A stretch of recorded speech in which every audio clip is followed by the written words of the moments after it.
found and actually have a specific technique that works to buy you those 3 seconds back. It's one of the reasons why, if you guys notice, I'll always have, like, if you actually watch some of the demonstration videos, I'll always have a glass of water with me every single time. Like, there will not be a presentation that I will knowingly get into without a glass of water next to me. Ideally, and we can get into this, with the customer giving you that glass of water. The reason why is, imagine you were to hand me an objection, right? What I would do is I would keep my hand on the glass. And if someone were to answer or give me an objection that I felt was beyond something that maybe frazzled me or caught me off guard, you can take 1 second to lift, 2 seconds to drink, put down 1 second. You've bought yourself 4 seconds. That means you've already had 3 seconds to mentally reboot plus 1 to pivot. I know that may seem like a little bit of an advanced thing as far as how much thought we put into it. Yeah. But the simplest way to describe it is, if you have water nearby, you can use that to effectively pause, as well as to increase the heightened attention that your client is giving you. I love that. Really good tactic.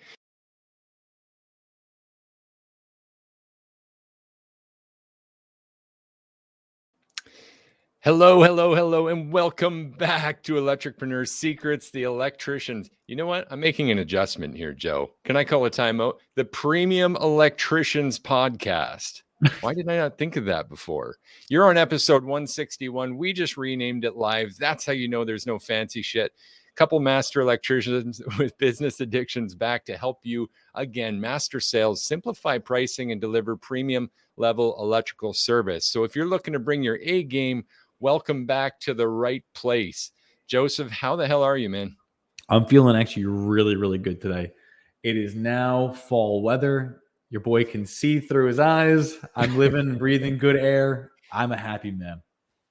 Me too. I found my stress ball yesterday. All right. Well, there you go. That was huge. And you'll never guess where I found it. That sounds like a loaded question, but all right. Where you find it? It was actually stuck in my chair, like where the seat meets the cushion. And I'm not sitting in a lazy boy recliner here. I mean, an office chair. I was actually really surprised. I went back to itch the back and pulled out a stress ball. It was amazing. Divine intervention right there. It was like, you're stressed, Clay. Here, take this. All right. And already getting some good mornings here in the Facebook Electricpreneur Secrets group. If you're not there engaging with us live, why the hell not? Just kidding. If you're driving the van right now, if you're at the gym or in the office, wherever you are, hopefully not presenting to a customer with us in one ear, but either way, we're here to serve and continue this value and price objection week and obliterating it. We're trying to obliterate it. This is rare and unique. We did not set up a single episode where it's just like, here's the one-liner, get out of it, you're good forever. Instead, we're spending the whole week obliterating it. Imagine if in your business, you and your staff and your clients all understood your value and price objections were no longer a problem for you, a stumbling point. What would happen then, Joe? I mean, if you're not worried about price objections, that takes a ton of mental and emotional load off of your shoulders. Because one of the biggest problems with objections is that you've gotten a customer to bond with you. You've already learned about them. You've already connected. You've designed your solutions. You're ready to go. You put in a ton of energy. And then later, after all the commitments, they're like, oh, wait, this is more than I thought it was. Can you just email it over? And now you have to dig back in to try to find a way to salvage it. And it can be so emotionally overbearing. But if you could just solve it right then and there, would you be stressed? Why would you? Proper preparation prevents piss poor performance. Proper preparation prevents piss poor performance. Proper preparation prevents piss poor performance. If you were prepared in this endurance race, which is something I got to speak to, we've got to speak to today. Sales is an endurance race. And guess what? I'm living proof. Objecting yesterday was exhausting.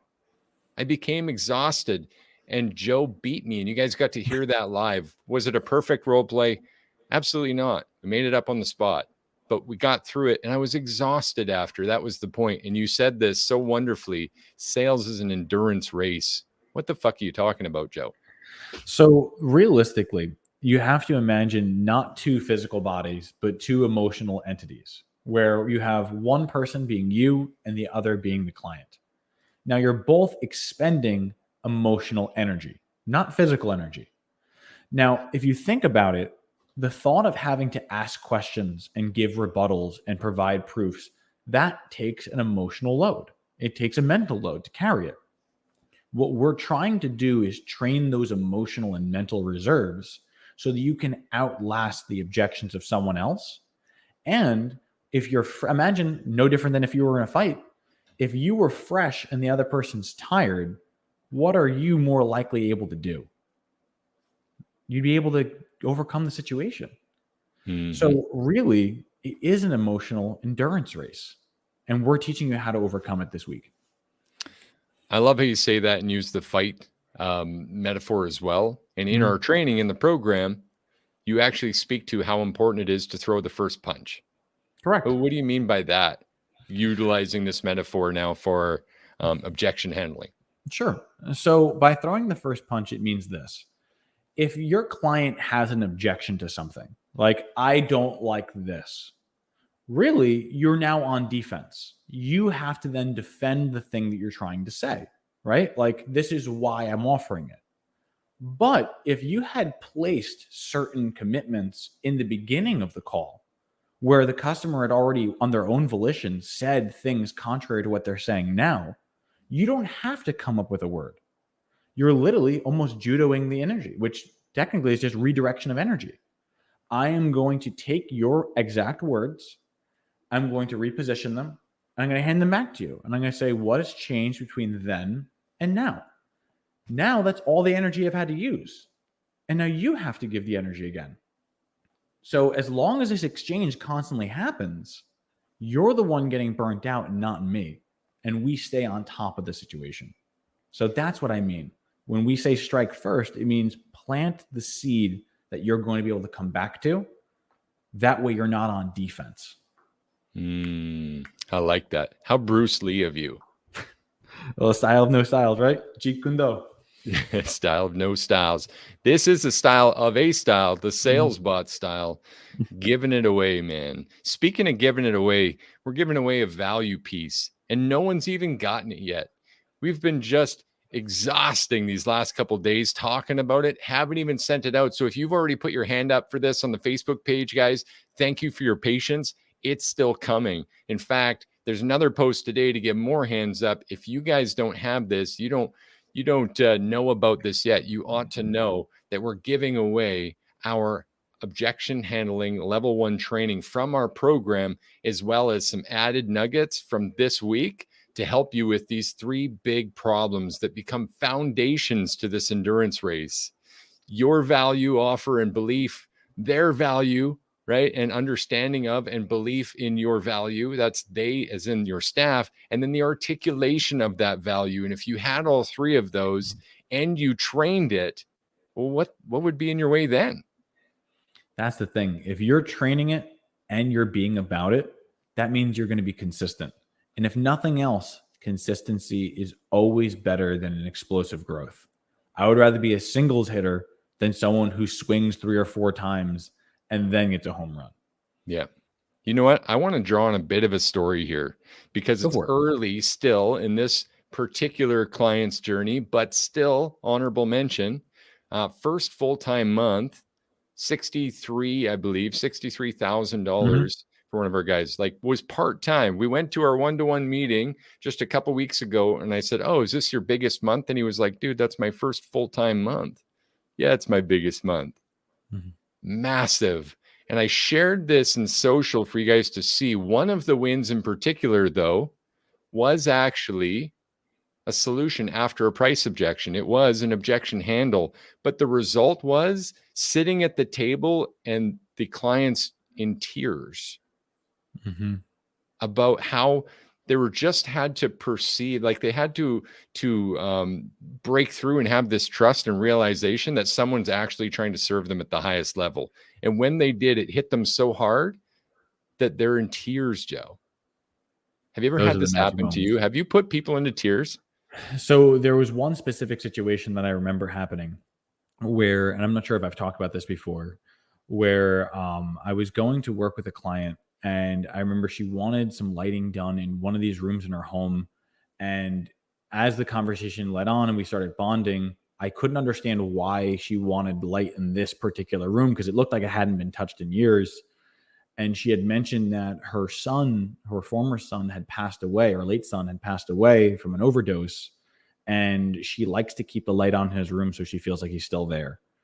And when I told her that I would do everything I could to honor her son's legacy, and that, you know, he really was lucky to have a mom like her, because to keep the memory alive to such an extent is really beautiful and heart touching.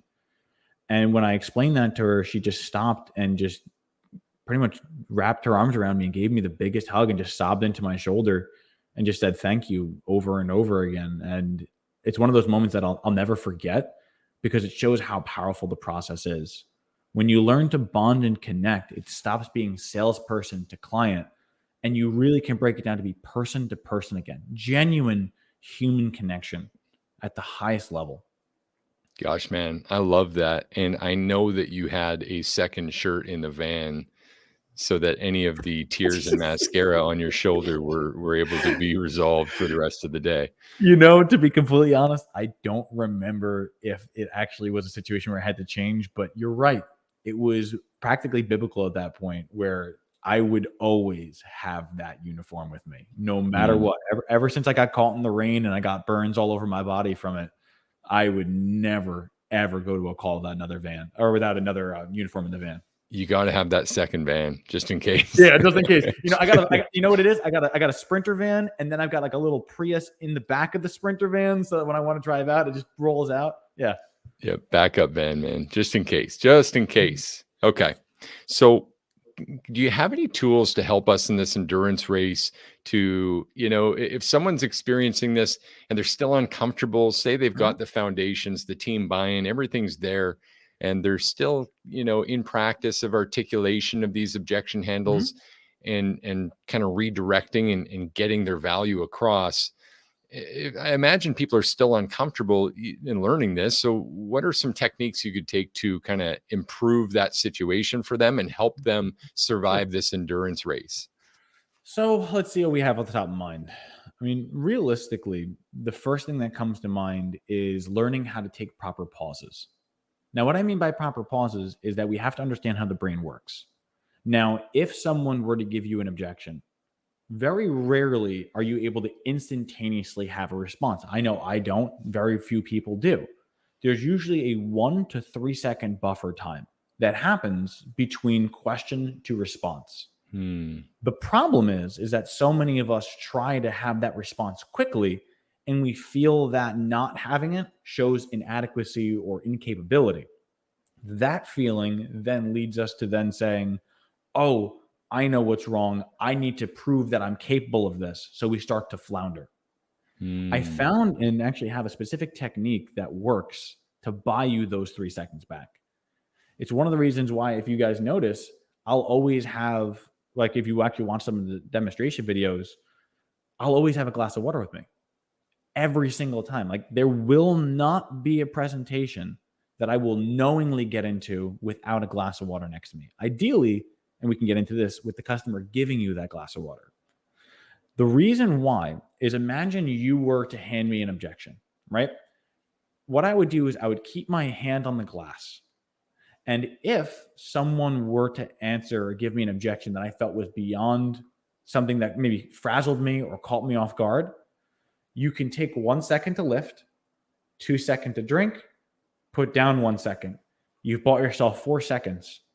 That means you've already had 3 seconds to mentally reboot plus 1 to pivot.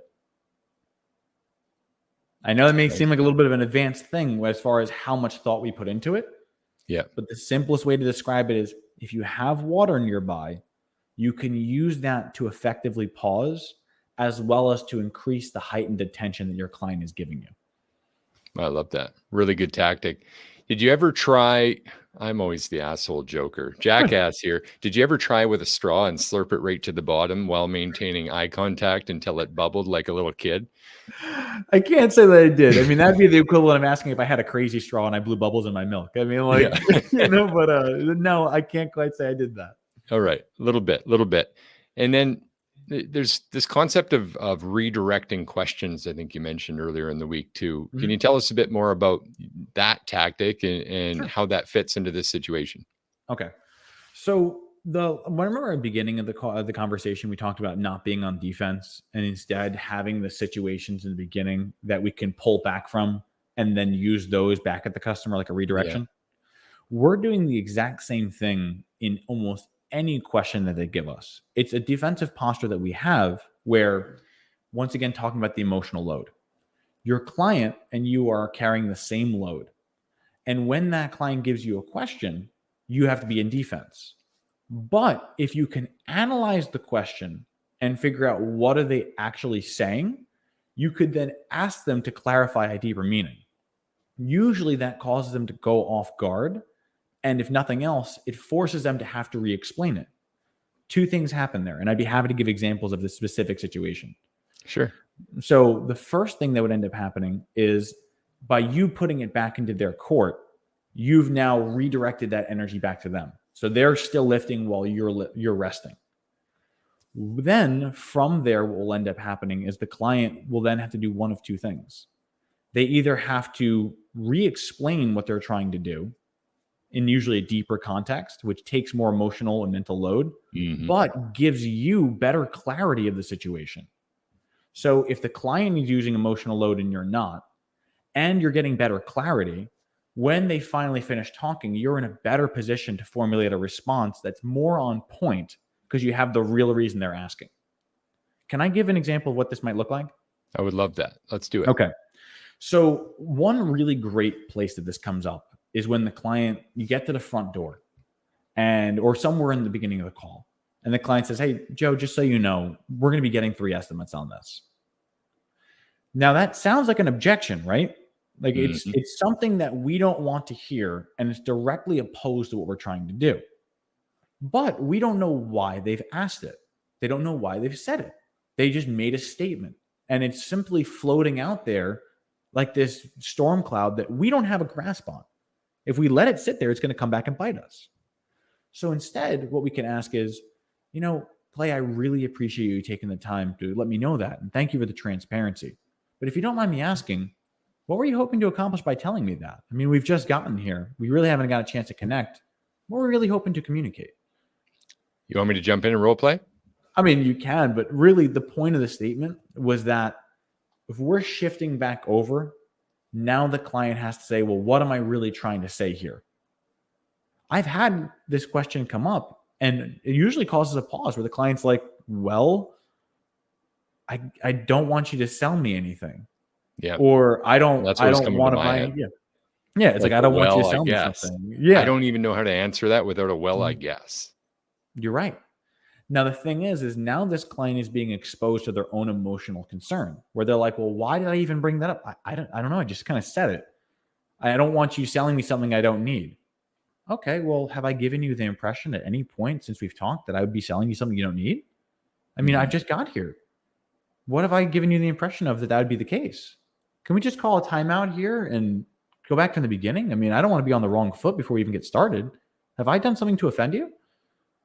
No, you're fine. You're great. I just didn't want you. Okay. So if I could give you an offer that was fair, that gave you what you're looking for without breaking the budget, what would happen? Okay. Which ultimately, this is more of an opportunity call, obviously. And to those listening who haven't seen the whole process yet that we have on the inside track for opportunity call, that was one of the commitments. So it just led back to one of the commitments we're looking for anyway. In fact, it sounded like they kind of set you up for it. And that's the best part about it. So these situations come up and we have to just be identifying why it's happening. If we don't know the why, we can't solve the what. That's the biggest concern of the endurance race. If you can find the real emotional reason, you don't have to keep pulling away at layers. You'll be like, I know really why they're doing it, so I'll know why I can solve it, thus using, once again, less energy. Yeah, I love that. If I could sum this up with the fighting metaphor, if that's all right. I'll wait till you're done drinking because I intend this to be humor. Punch your client before they punch you. Oh my God. Make sure to hold a glass of water between punches so that you can drink while you're punching them. Oh my God. And ask redirecting questions between punches. Is that the takeaway here? I mean, in that particular light, I'm not quite sure how to handle that particular one because I haven't gotten that objection before. But yes, in theory, the goal is that we're trying to connect with our client at multiple levels. And as long as we can outlast the endurance that they have, we can always end up by the time the presentation's there, that we have the most energy and that all the major things that had bite, like all their objections that really could come up, like my spouse isn't here, I've got someone else that I'm working with, your price is too much. We've already had all the plans in advance for that. So instead of having to do it, it's simply just having an extra tool in your arsenal. Yeah. I love that, man. I do. And I can't even tell you how aligned we are. Once again, undeniable spark right here between a couple of Sparkies, because in my head earlier, I was thinking, do I have time to throw a curveball at Joe and bring an opportunity call price objection in? And you did it to yourself. So hats off to you. Thank you again. We're running out of time, Joe. We got to drop a couple of action items and get the HE double hockey sticks out of here.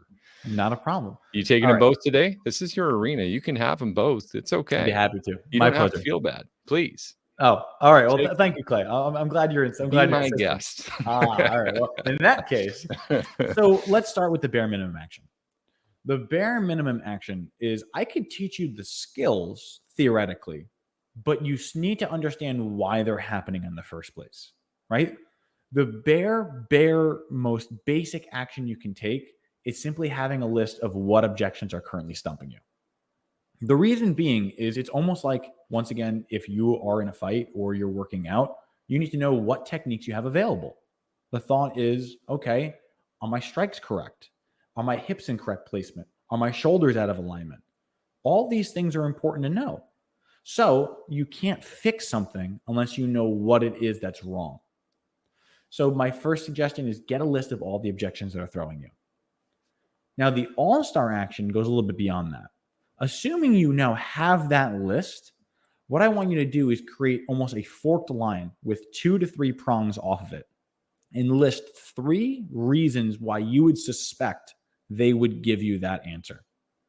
Once you have that suspicion, you then can formulate a question that aligns with that suspicion, such as, hey, you know what, Joe, you were the greatest electrician I've met. I loved your presentation.